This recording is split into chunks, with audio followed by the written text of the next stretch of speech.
తెలుగు రాష్ట్రాలు ఒక్కసారిగా ఉలిక్కిపడ్డాయి. కర్నూలు ఘోర రోడ్డు ప్రమాదంతో మరి ముఖ్యంగా బస్సు ప్రమాదానికి సంబంధించి మాట్లాడుకునే క్రమంలో ఈ ప్రమాదంపై పోలీసుల విచారణ ప్రారంభమైంది. ఘటనా స్థలానికి చేరుకుంది ఫోరెన్సిక్ టీం. ఫోరెన్సిక్ నిపుణులు ఘటనా స్థలానికి చేరుకున్నారు. 20 మంది ప్రయాణికుల ఆచూకీ కోసం ప్రస్తుతం ఆ ప్రయత్నాలు జరుగుతున్నాయి. బస్సు డ్రైవర్లను విచారించడం జరుగుతోంది పోలీసులు. కర్నూలు ప్రభుత్వ ఆసుపత్రిలో క్షతగాత్రులకు చికిత్స అందిస్తున్నారు అధికారులు. మృతుల్లో అత్యధికంగా ప్రయాణికులు ఉన్నది వాళ్ళు హైదరాబాద్ వాసులే కావడం ప్రస్తుతం నగరాన్ని తీవ్ర దిగ్భ్రాంతికి గురి చేస్తుంది. ప్రమాదంపై ముఖ్యమంత్రి రేవంత్ రెడ్డి తీవ్ర దిగ్భ్రాంతి వ్యక్తం చేశారు. ఘటనా స్థలానికి వెళ్లాలంటూ గద్వాల ఎస్పీ కలెక్టర్కు ఆదేశించారు ఆయన. మృతులు వనస్థలిపురం, బీరంగూడ, మియాపూర్, చింతల్, ఎస్ఆర్ నగర్, కూకట్పల్లికి చెందినవారు కావడం ప్రస్తుతం వాళ్ళని ఆ కుటుంబాలని తీవ్రంగా కలిచివేస్తోంది. ఆ దృశ్యాలు మీరు చూడడం జరుగుతోంది. ఆ బస్సు ప్రమాదానికి గురైన తర్వాత మీరు చూస్తున్నారా రెడ్ మార్క్లు, సారీ, ఆ బస్సు ప్రమాదానికి గురైన సందర్భంలో అది మీరు చూడొచ్చు. సెకండ్ బాక్స్లో ఆ బైక్ బస్సు కిందకి ఎలా వెళ్ళిపోయిందో ఆ విజువల్లో మీరు చూడొచ్చు. బస్సు కిందకు బైక్ దూసుకు వెళ్ళిపోయిన నేపథ్యంలోనే ఈ ప్రమాదం చోటు చేసుకుంది. ఆ దృశ్యాలు చూస్తే మీకు అర్థమవుతోంది. ఆ విజువల్ మీరు చూడొచ్చు. ఆ ఫ్యూయల్ ట్యాంక్ మనకి ఇక్కడ కనిపిస్తోంది. ఆ బైక్కి సంబంధించి ఆ బైక్ ఇటు బస్సు కిందకి వెళ్ళిపోయిన సందర్భం. ఈ క్రమంలోనే ఆ ప్రమాదం చోటు చేసుకుంది. ఇంతటి ప్రమాదానికి కారణం ఆ విజువల్ మీరు చూడడం జరుగుతుంది. ఆర్టీవీ స్క్రీన్ మీద ఎక్స్క్లూజివ్గా ఆ విజువల్. మరి ముఖ్యంగా బస్సు ముందు భాగాన్ని మీరు చూస్తున్నారు. ముందు భాగానికి సంబంధించి బైక్ ఢీకొట్టింది. బైక్ ఢీకొట్టిన క్రమంలోని ఈ ప్రమాదం చోటు చేసుకుంది. దీనికి సంబంధించి విచారణ పూర్తి స్థాయిలో జరుగుతోంది. ఈ క్రమంలో ఆ లిస్టుని మీకు చూపించే ప్రయత్నం చేస్తుంది ఆర్టీవీ. మరి ముఖ్యంగా వీళ్ళంతా కూడా హైదరాబాద్ వాసులే. హైదరాబాద్ నుంచి బెంగళూరుకు వెళ్తున్న క్రమంలోని ఈ ప్రమాదం చోటు చేసుకుంది. కొంతమంది ఇటు హైదరాబాద్ మెజారిటీ మాత్రం ఇటు హైదరాబాద్ నుంచి బుక్ చేసుకున్న సందర్భమే. వాళ్ళు బోర్డింగ్ కనుక గమనిస్తే ఒక్కసారి కొంతమంది పటాన్ చెరువు నుంచి ఉన్నారు. మరి ముఖ్యంగా దాదాపుగా పటాన్ చెరువు బుకింగ్స్ ఇక్కడ మనకి కనిపిస్తున్నాయి. పటాన్ చెరువు నుంచి వీళ్ళిక్కడ పటాన్ చెరువు నుంచి బోర్డింగ్ వీళ్ళది. వాళ్ళ కాంటాక్ట్ నెంబర్స్ డీటెయిల్స్ కూడా దీంట్లో ఇచ్చిన సందర్భం ఉంది. దాదాపుగా వీళ్ళంతా కూడా పటాన్ చెరువు నుంచి అంటే అర్థం చేసుకోవచ్చు. దాదాపుగా 1, 2, 3, 4 మ్యాక్సిమం వీళ్ళంతా కూడా హైదరాబాద్ వాసులే కావడం ప్రస్తుతం ఆ కుటుంబాల్లో తీవ్ర దుఃఖాన్ని నింపింది. 40 మందిలో 20 మందికి పైగా మృతి చెందారనేది మనకు అందుతున్న సమాచారం. దీంతో పాటు మరికొంతమంది క్షతగాత్రుని ప్రభుత్వ ఆసుపత్రికి తరలించి వాళ్ళకి చికిత్స అందించడం జరుగుతోంది. ఈ నేపథ్యంలో నగరంలో ఒక్కసారిగా విషాదం నెలకొంది. ఎందుకంటే గాఢ నిద్రలో ఉన్నవాళ్ళు ఇటు హైదరాబాద్ నుంచి రోజు కొన్ని వందలాది మంది కాదు వేలాది మంది ప్రయాణం చేస్తూ ఉంటారు. ఆ వేలాది ప్రయాణికుల్లో ఇటు బెంగళూరుకు వెళ్తూ ఉంటారు, ఇటు వైజాగ్కి వెళ్తూ ఉంటారు, విశాఖపట్నానికి వెళ్తూ ఉంటారు, దాంతోపాటు చెన్నై, ఇలా వివిధ ప్రాంతాలకు వెళుతూ ఉంటారు. వాల్వో బస్సుల్లో ప్రయాణం చేస్తూ ఉంటారు. ఎందుకని లగ్జరియస్గా ఉంటుంది. కాస్త మరి ముఖ్యంగా చెప్పాలంటే కాస్త సేఫ్గాను, లేకపోతే కాస్త సెక్యూర్డ్గాను, కాస్త పడుకొని వెళ్ళొచ్చాను, ఇలా రకరకాల కారణాలతో ఇటు ఈ ఓల్వో బస్సెస్ని బుక్ చేసుకుని ప్రయాణం చేస్తూ ఉంటారు. అటువంటిది వాళ్ళు గాఢ నిద్రలో ఉండగా ఒక్కసారిగా మృత్యువు బైక్ రూపంలో వచ్చి ఆ బస్ని ఢీకొట్టింది. ఈ బస్ని ఢీకొట్టిన క్రమంలో బస్సుకు ఒక్కసారిగా మంటలు అంటుకోవడంతో పూర్తిగా దగ్ధమైపోయింది ఆ బస్సు. ఆ విజువల్ మీరు చూస్తున్నారు ఆర్టీవీ స్క్రీన్ మీద. ఘటనా స్థలానికి పోలీసు ఉన్నతాధికారులు చేరుకొని ఆ ఘటనా స్థలాన్ని పరిశీలిస్తున్న పరిస్థితి ఉంది. ఈ ఘటనకు సంబంధించి మృతులు హైదరాబాద్ వాసులు కావడం తీవ్ర ఆందోళనకు, తీవ్ర దిగ్భ్రాంతికి గురి చేస్తోంది.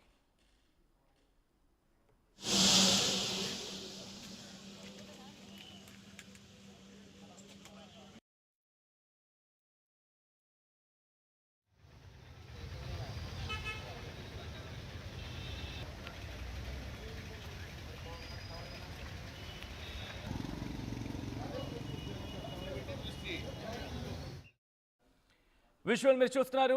మొత్తం దాదాపుగా 40 మందిలో మెజారిటీ అని చూసుకుంటే కనుక దాదాపుగా హైదరాబాద్ వాసులు. ఈ నేపథ్యంలో ఈ ఆందోళన పరిస్థితి ప్రస్తుతం ఈ విషాదం హైదరాబాద్ది అని చెప్పుకోవడంలో ఎటువంటి అతిశయోక్తి లేదు. దాదాపుగా కాదు, మొత్తం అంతా అందరూ కూడా హైదరాబాద్ వాసులే. అందరూ కూడా ఆ లిస్టు మీరు చూస్తున్నారు. మొత్తం ప్రయాణికులంతా హైదరాబాద్ వాసులే. మొత్తం ప్రయాణికులే. వీళ్ళలో అప్పర్ కావచ్చు, వాట్ ఎవర్ ఇట్ మీ, మొత్తం బస్ అంతా హైదరాబాద్ వాసులు అంటే ఎటువంటి పరిస్థితి ఉందో అర్థం చేసుకోండి. 42 మంది ప్రయాణికులు ప్రయాణం చేస్తున్న సందర్భం. ఈ క్రమంలో ఆ అంశానికి సంబంధించి అంటే హైదరాబాద్ వాసుల ఒకసారిగా మాట్లాడుతూ ఉంటే దుఃఖం వస్తోంది. హైదరాబాద్ వాసులు మరణించడం, ఆ ఘటనలు మరి ముఖ్యంగా బెంగళూరు వెళ్తుందంటే టెకీస్ అయ్యే అవకాశం ఎక్కువగా ఉంటుంది. ఈ నేపథ్యంలో ప్రస్తుతం మా కుటుంబాల్లో ఎటువంటి విషాదం నెలకొంది, డీటెయిల్గా మాట్లాడుకునే ప్రయత్నం చేద్దాం. మా ప్రతినిధి పెట్రీషియా అప్డేట్స్ అందించేందుకు సిద్ధంగా ఉన్నారు. పెట్రీషియా, ఈ ఘటనలో కర్నూలులో జరిగిన ఈ దుర్ఘటనలో హైదరాబాద్ వాసులు మృతి చెందడం ప్రస్తుతం నగరంలో విషాదాన్ని నింపింది. అప్డేట్స్ ఏంటి?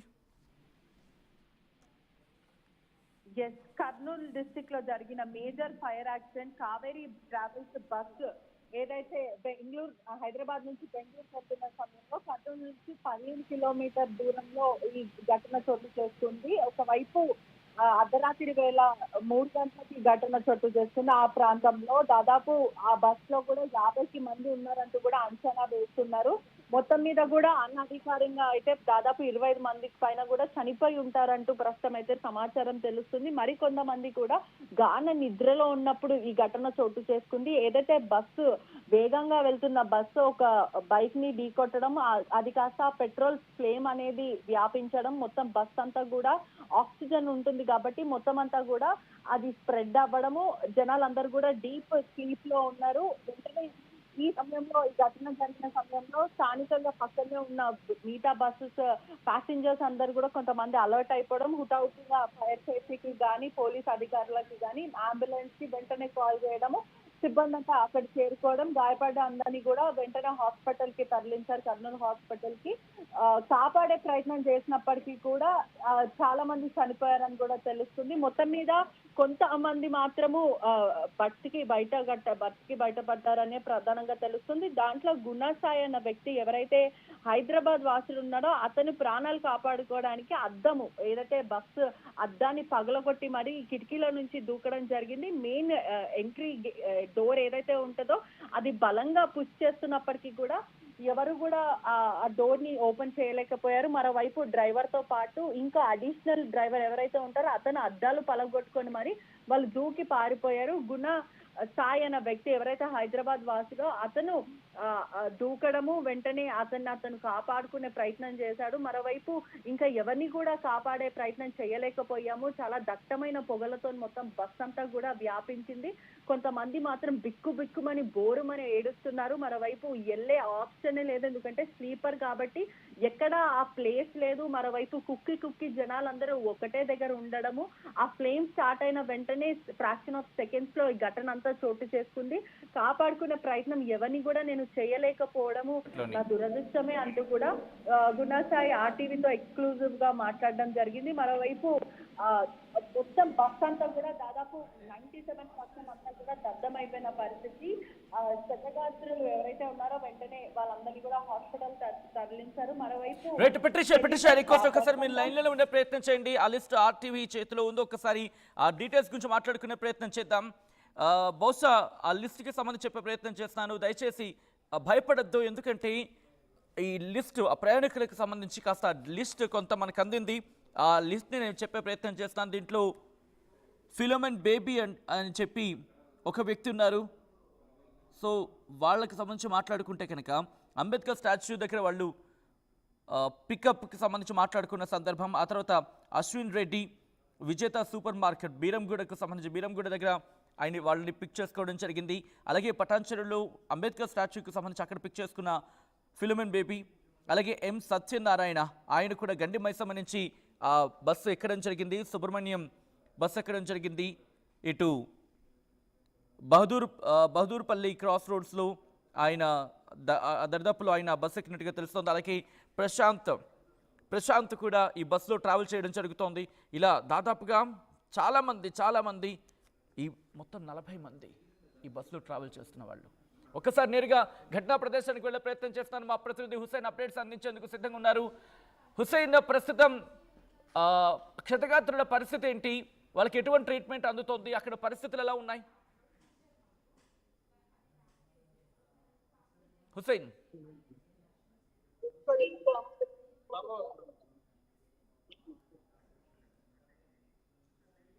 ఓకే, సో మరి కాసేపట్లో హుస్సేన్ దగ్గరికి వెళ్ళే ప్రయత్నం చేద్దాం.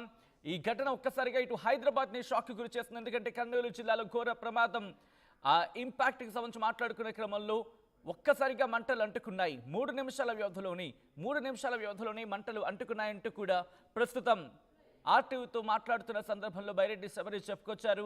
ప్రైవేట్ ట్రావెల్స్ బస్సులో మంటలు అంటుకున్నాయి. ఈ ప్రమాదంలో 25 మంది ప్రయాణికులు సజీవ దహనమయ్యారు. బస్సులో మొత్తం 42 మంది ప్రయాణికులు ఉన్నట్లుగా గుర్తించారు. ఎమర్జెన్సీ ఎగ్జిట్ నుంచి దూకేశారు 12 మంది ప్రయాణికులు గాఢ నిద్రలో ఉండగా ప్రమాదం చోటు చేసుకుంది. మృతుల సంఖ్య మరింత పెరిగే అవకాశం ఉంది అంటూ కూడా తెలుస్తోంది. హైదరాబాద్ నుంచి బెంగళూరు వెళ్తూ ఉండగా ప్రమాదం జరిగింది. బస్సు కావేరీ ట్రావెల్స్కు చెందినది గుర్తించారు. చిన్న టేకూరు కర్నూలుకు సంబంధించి చిన్న టేకూరు దగ్గర ఈ ప్రమాదం చోటు చేసుకుంది. బైక్ని బస్సు ఢీకొట్టి కిందకు దూసుకెళ్లడంతో ఫ్యూయల్ ట్యాంకులో మంటలు అంటుకున్నాయి.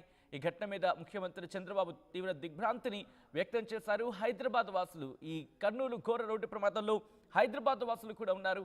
ప్రమాదంపై పోలీసులు విచారణ ప్రారంభమైంది. ఘటనా స్థలానికి చేరుకుంది ఫోరెన్సిక్ టీం. ఇంకా 20 మంది ప్రయాణికుల ఆచూకీ దొరకాలి. బస్సు డ్రైవర్లను విచారించడం జరుగుతుంది. పోలీసులు కర్నూలు ప్రభుత్వ ఆసుపత్రిలో క్షతగాత్రులకు చికిత్స అందిస్తున్నారు. మృతులు అత్యధికంగా హైదరాబాద్ వాసులు ఉండడం ఇటు నగరాన్ని తీవ్రంగా కలిచివేస్తుంది. ప్రమాదంపై ముఖ్యమంత్రి రేవంత్ రెడ్డి తీవ్ర దిగ్భ్రాంతి వ్యక్తం చేశారు. ఘటనా స్థలానికి వెళ్లాలంటూ గద్వాల ఎస్పీని కలెక్టర్ కూడా ఆదేశించారు ఆయన. మృతులు వనస్థలిపురం, బీరంగూడ, మియాపూర్, చింతల్, ఎస్ఆర్ నగర్, కూకట్పల్లికి చెందిన వారిగా గుర్తించారు. 30 ఏళ్ల అనూష, 35 ఏళ్ల రమేష్, 12 ఏళ్ల మనీష్, 10 ఏళ్ల మన్విత ఈ ప్రమాదంలో మృతి చెందినట్టుగా ప్రస్తుతం డీటెయిల్స్ బయటికి రావడం జరుగుతుంది. ఒకసారి నేరుగా లైవ్ లొకేషన్కి వెళ్ళే ప్రయత్నం చేస్తున్నాను. చిన్న టేకూరు ఘటనా స్థలం, చిన్న టేకూరుకి వెళ్ళే ప్రయత్నం చేస్తుంది ఆర్టీవీ. అక్కడ మా ప్రతినిధి హుసేన్ సిద్ధంగా ఉన్నారు అప్డేట్స్ అందించేందుకు. హుసేన్, ప్రస్తుతం అక్కడ ఎటువంటి పరిస్థితులు ఉన్నాయి? ఇన్వెస్టిగేషన్ ఎంతవరకు వచ్చింది? ఎంతమందిని గుర్తించడం జరిగింది? ఎంతమందిని గుర్తించారు? ఎంతమంది మృతుల కుటుంబాలకు ఆ సమాచారం అందించడం జరిగింది? సచిన్, తెల్లవారుజామున జరిగినటువంటి 3:30 గంటల ప్రాంతంలో జరిగినటువంటి ప్రమాద స్థలానికి అధికారులంతా చేరుకున్నారు. ఇప్పటికైతే తాజాగా అధికార యంత్రాంగం పూర్తి స్థాయిలో దిగింది. మనం చూస్తున్నటువంటి కావేరీ ట్రావెల్స్ DD01N9490 అనేటువంటి ట్రావెల్, ఈ ట్రావెల్స్ నిన్న రాత్రి హైదరాబాద్ నుంచి బయలుదేరి బెంగళూరుకు వెళ్ళేటువంటి క్రమంలో ప్రమాదం జరిగింది. అయితే ఇప్పటికే 20 మంది మృతులు ఉన్నట్లు గుర్తించింది. అయితే 11 మంది దాంట్లో ఎవరు సభ్యులు అంటే మృతి చెందిన వారు ఎవరు అనేటువంటి అంశం పైన కూడా ఆర్టీవీ చేతిలో ఎక్స్క్లూజివ్ గా మనతో లిస్టు ఉండడం జరిగింది. దీంట్లో 11 మందికి సంబంధించినటువంటి పేర్లు బయటపడ్డాయి. అందులో కొంతమంది చిన్నారులు కూడా ఉన్నట్టు తెలిసింది. ఇప్పుడే తాజాగా మనం చూస్తున్నాము. ఇక్కడ మృతదేహాలను తీసుకెళ్లేందుకు అధికారులు రంగంలో దిగారు. ఎక్కడికెక్కడ గుర్తించేందుకు మనకి పూర్తి స్థాయిలో కాలిపోయి స్కెల్టన్స్ కూడా అంటే భౌతిక కాయాలు పూర్తి స్థాయి బయటపడినటువంటి పరిస్థితి ఉంది. అయితే కొంతమంది కాలి బూడిదైపోయినటువంటి పరిస్థితి. అయితే ఒక సీట్ లో ఉన్నటువంటి ఒక్కొక్కరిగా వాళ్ళకి సంబంధించినటువంటి ఏవైతే ఈ బూడిద ఉందో ఆ బూడిదతో పాటు మిగిలినటువంటి అవయవాలను తీసుకొని వెళ్లేందుకు సిద్ధమైపోయారు. దీనికోసము ప్రత్యేకంగా ప్రభుత్వానికి సంబంధించినటువంటి మహాప్రస్థాన వాహనాలు కూడా తీసుకెళ్లారు. అన్ని ఏర్పాట్లు చేస్తా ఉన్నారు. ఇక్కడ ఉన్నటువంటి మృతదేహాలను తీసుకెళ్లి ఫోరెన్సిక్ ల్యాబ్ లో ఈ మృతదేహాలు ఎవరికి అప్పగించాలి, వాళ్ళ బంధువులు ఎవరు అనేటువంటి దానిపైన ఫోరెన్సిక్ సిబ్బంది ప్రత్యేకంగా DNA పరీక్ష చేసి అప్పచెప్పేందుకు సిద్ధమవుతున్నటువంటి పరిస్థితి మనకు స్పష్టంగా ఇప్పటికీ చూస్తున్నాం. కాసేపటి క్రితమే వైద్య ఆరోగ్య శాఖ స్పందించింది. మహాప్రస్థానం సంబంధించినటువంటి వెహికల్స్ అంటే ఈ సంఘటనా స్థలానికి తీసుకురావడం జరిగింది. అయితే దీనికోసం ప్రత్యేకంగా మహాప్రస్థానం వాహనాలు సుమారుగా 8 వాహనాలు ఇక్కడ తరలించినట్టు మనకు తెలుస్తుంది. మృతదేహాలన్నీ కూడా తీసుకెళ్లేందుకు అధికారులు సిద్ధం చేస్తున్నారు. ఇప్పటికే పూర్తి స్థాయిలో ఫైర్ అయిపోయినటువంటి ఈ తగలబడినటువంటి పరిస్థితి, బస్సు కాలిపోయినటువంటి నేపథ్యంలో మృతదేహాలకు సంబంధించినటువంటి గుర్తించడానికి కూడా చాలా కష్టతరంగా మారింది. కనీసం ఎముకలు కూడా కొంతమంది మాత్రం ఎముకలు కనిపిస్తున్నటువంటి పరిస్థితి, మరి కొంతమంది కాలి బూడిద అయిపోయినటువంటి పరిస్థితి. ఇప్పుడే కాసేపటి క్రితమే కూడా చైర్మన్ కూడా చేరుకోవడం జరిగింది. సార్ చెప్పండి, ఈ ఘటన ఎప్పుడు తెలిసింది, ఏం జరిగిందని? నాకు తెలియకపోతే 5-5:30 తెలిసింది.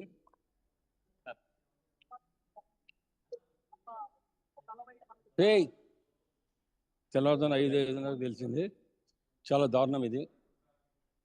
ఒక్కోసారి టూరిస్ట్ బస్సులు కూడా అతి వేగం కూడా మంచిది కాదు. ఎందుకంటే అది సకాలంలో 2-2:30 మధ్యలో వర్షం కూడా పడుతుంది కంటిన్యూగా. ఈ వర్షం పడడం వల్ల స్పీడ్ ఎక్కువ వల్ల మరి జరగడం చాలా దారుణం. ఏదేమైనా అంతమంది మనుషులు చనిపోవడం చాలా బాధాకరంగా ఉంది. మరి ఇది ప్రభుత్వం కూడా ఆలోచించి ఖచ్చితంగా వాళ్ళ కుటుంబాలను ఆదుకోవాలి. ఎక్కడెక్కడ వాళ్ళు చనిపోయినారో వాళ్ళందరి మరి వాళ్ళకు ఇన్ఫర్మేషన్ ఇచ్చి వాళ్ళకి సకాలంలో ఉన్నటువంటి వాళ్ళ కుటుంబాలకు తెలిపి వాళ్ళ శవాలను కూడా వాళ్ళకు చేర్చే విధంగా కూడా, ఎందుకంటే అడ్రస్ అన్నీ ఉంటాయి వాళ్ళ దగ్గర, రిజర్వేషన్ జరిగి ఉంటుంది కాబట్టి అందరిని చేర్చాలా. కాబట్టి వాళ్ళ కుటుంబాలకు అన్ని విధాల ప్రభుత్వం ఆదుకుంటుంది. ఇది ఇప్పుడే మా పార్టీ అధ్యక్షులు, రాష్ట్ర పార్టీ అధ్యక్షులు పల్లా శ్రీనివాసరావు గారు నాకు చెప్పడం జరిగింది. వెంటనే రావడం జరిగింది. ఎక్కడ ఆలస్యం కాకుండా అందరం, గౌరవ చరిత్ర గారు కూడా ఇప్పుడే వచ్చిపోయినట్టుంది. కాబట్టి ఇది అందరూ బాధ విషయం. కాబట్టి ఇది చాలా దారుణం. హై స్పీడ్ కూడా తగ్గించాలని మేము కోరుకుంటున్నాం. ప్రధానంగా ఎప్పుడు చూసినా ప్రైవేట్ ట్రావెల్స్ లోనే ఎక్కువగా ప్రమాదాలు జరుగుతున్నాయి. అందులో ఎయిర్ బస్ లోనే ఎక్కువ ఇలాంటి ప్రమాదాలు, అగ్ని ప్రమాదాలు జరుగుతున్నాయి. అసలు ఎందుకు దీనికి లైసెన్స్లు ఉన్నాయనుకుంటున్నారు? అంటే ఒకటి, హై స్పీడ్ అనేది ఇప్పుడు ఒక మోటార్ సైకిల్ వచ్చి